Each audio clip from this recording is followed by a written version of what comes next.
It's a real honor to welcome on stage an individual who not only wears multiple hats, he's juggling multiple responsibilities, but he's also scripting Naya Bharat and Atmanirbhar Bharat's policy tantra while championing Lok Tantra. So in this session of Lok Tantra, may I request, please put your hands together for Union Minister Shri Piyush Goyal, the Minister of Textiles, Minister of Commerce and Industry, and Minister of Consumer Affairs, Food and Public Distribution, Government of India. And he will be in conversation with News 18's very own Amish Devgar.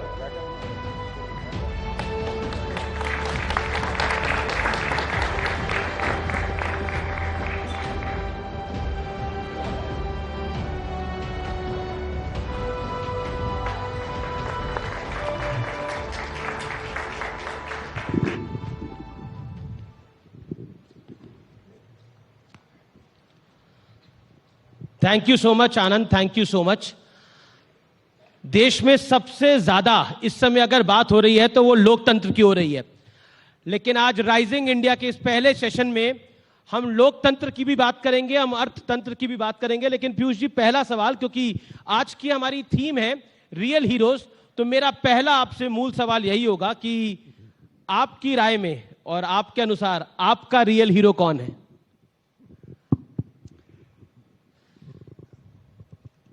बहुत बहुत धन्यवाद और आपके इस कार्यक्रम के लिए आप सबको बहुत बहुत शुभकामनाएं। मैं समझता हूं कि वर्षों से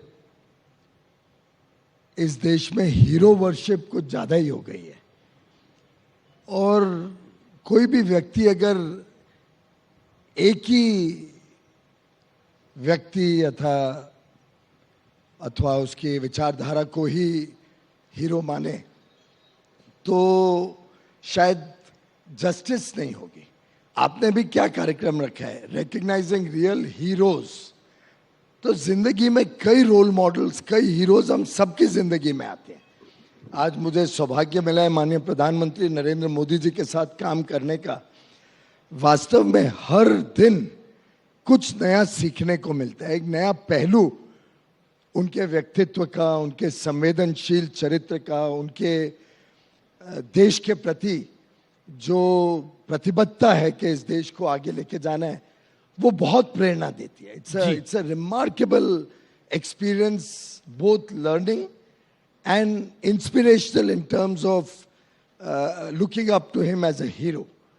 and when one says that, there will be many people, many individuals who cross your path through your life. तो कोई ऐसा इंडिविजुअल जिसने आपके लाइफ के पाथ को क्रॉस किया हो और आपको लगा हो कि यस, ये है एक व्यक्ति जिससे कुछ सीखा जा सकता है? अगर मैं बचपन से शुरू करूं तो सबसे ज्यादा शायद मेरा संपर्क और सानिध्य आया माननीय अटल बिहारी वाजपेयी जी से। और वास्तव में उनका जो प्यार मिला, उनसे जो सीखने को मिला, उनके स्वयं का जो देश के प्रति भावना भी थी और देश के लिए उन्होंने जिस प्रकार से पूरा जीवन सेवा की जी, उससे हमें बहुत कुछ सीखने को मिलता है। इसी प्रकार से अगर और गहराई में जाऊं तो राष्ट्रीय स्वयंसेवक संघ के भी हमारे कई नेताओं ने मेरे को जीवन में प्रभावित किया, उनकी सरलता से, उनके देश प्रेम से, उनके भारत के प्रति जिस प्रकार का निष्ठा रही है। तो हीरोज तो जिंदगी में आज के दिन माननीय अमित शाह गृह मंत्री जी के साथ जब चर्चा या बैठने का मौका मिलता है, कुछ ना कुछ नया सीखने को मिलता है, एक नई सोच आती है, एक नया कॉन्फिडेंस आता है। तो अलग अलग पहलू में मैं समझता हूँ लोगों ने अपने जीवन में प्रभाव किया है हमारे जीवन में। पर अनडाउटेडली अगर कोई एक हीरो को रिकग्नाइज करना हो तो जिस प्रकार से माननीय प्रधानमंत्री नरेंद्र मोदी जी ने इस देश को आगे बढ़ाया है, जिस प्रकार से देश का आत्मविश्वास बहुत सुदृढ़ किया है, he clearly stands out as hero number one. Hero number one. तो चलिए